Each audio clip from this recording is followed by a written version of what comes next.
Okay, so Ken's story, part 2, meeting Dave and Vinny. The Rampant Horse, not too bad, Kath, not too bad here. We've got no snow yet. The Rampant Horse had been open for less than a week when Dave and Vinny first stumbled in, their boisterous laughter echoing through the pub's smoky interior. Ken was behind the bar, meticulously wiping down the taps, while inwardly questioning the wisdom of his decision to buy the place. The night had been slow, a handful of regulars muttering over their pints and the occasional clink of a domino. That all changed when the door burst open, bringing with it the chill of the Yorkshire evening and a whirlwind of energy in the form of 2 men. Dave, stocky and cheerful, entered first, his broad grin already lighting up the room. He was still in his high-vis jacket, evidence of a long shift down the rail yard. Behind him was Vinny, wiry and animated, gesticulating wildly as he recounted some story that had Dave in stitches. Trailing at Vinny's heels was Scraps, a scruffy terrier with one ear flopped down and an air of mischief that matched his owner's. "Evening," Dave called out as he clapped his hands together and rubbed them briskly, warding off the cold.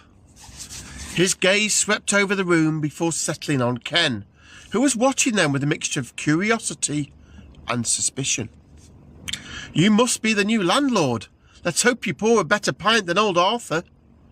Ken straightened, his eyes narrowing slightly at the implied criticism of his predecessor.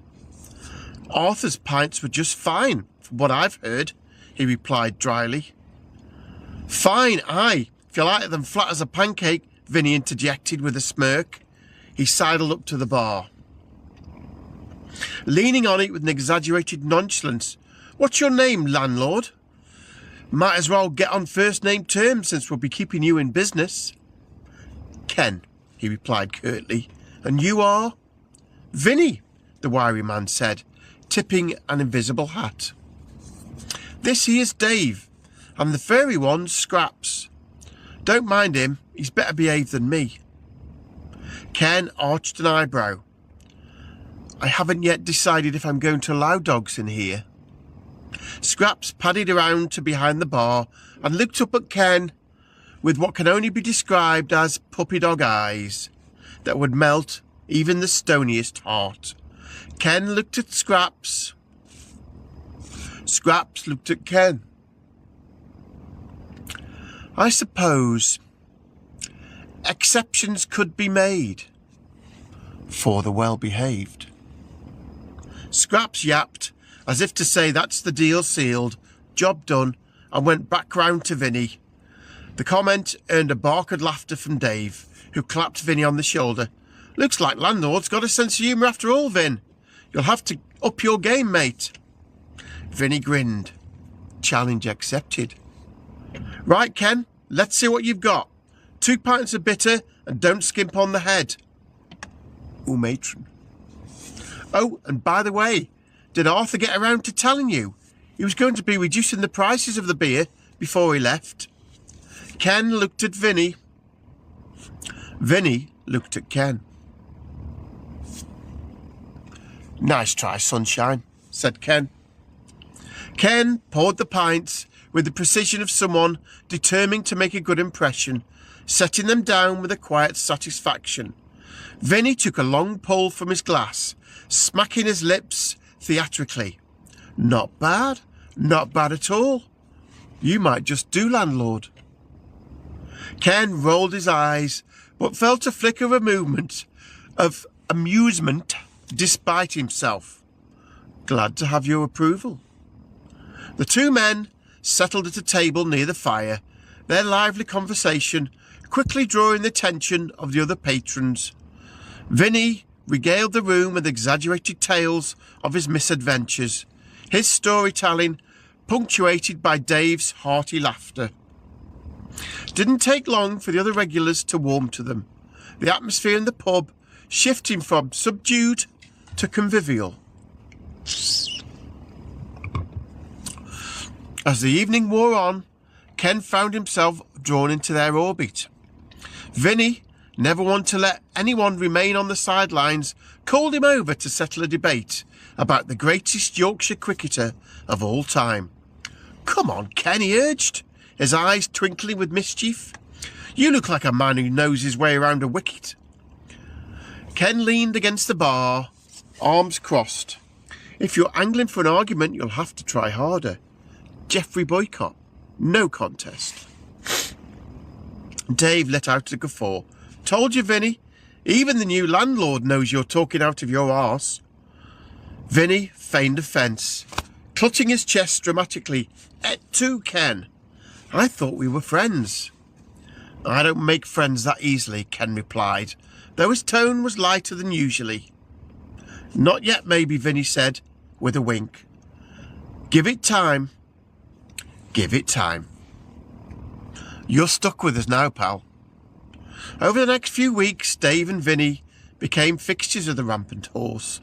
Their contrasting personalities created a dynamic that was endlessly entertaining to both Ken and the other patrons. Dave, ever the steady voice of reason,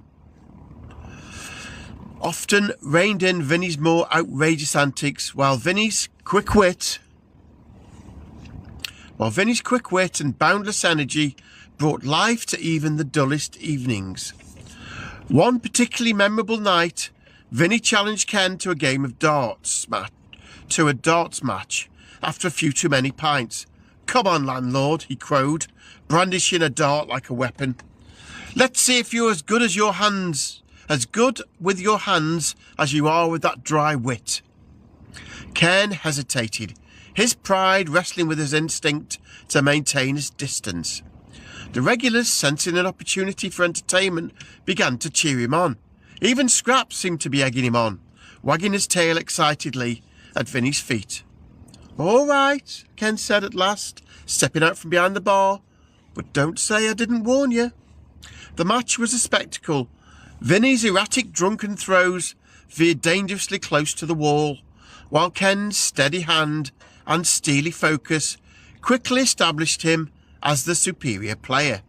By the end, the score was so lopsided, even Vinny couldn't spin it in his favour. "Well, I'll be," Dave said, clapping Ken on the back. "Didn't know you had it in you." Ken allowed himself a small smile. "I used to play a bit back in the day."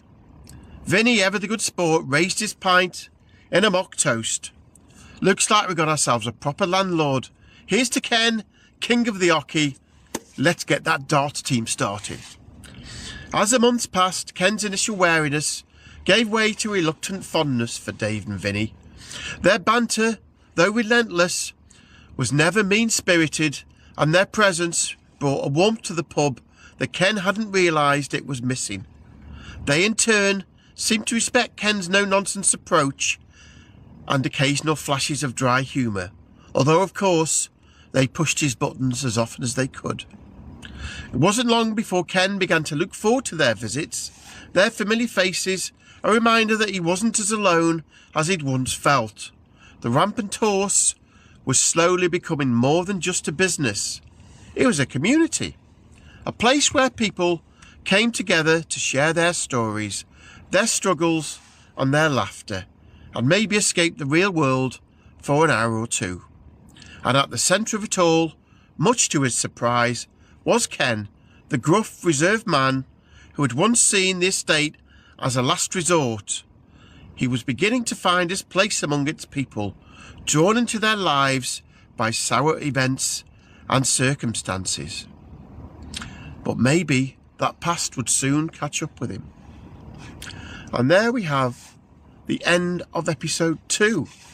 And obviously the introduction of our good friends Dave and Vinny, who of course are stalwarts always in the Rampant Horse. So I hope you enjoyed that.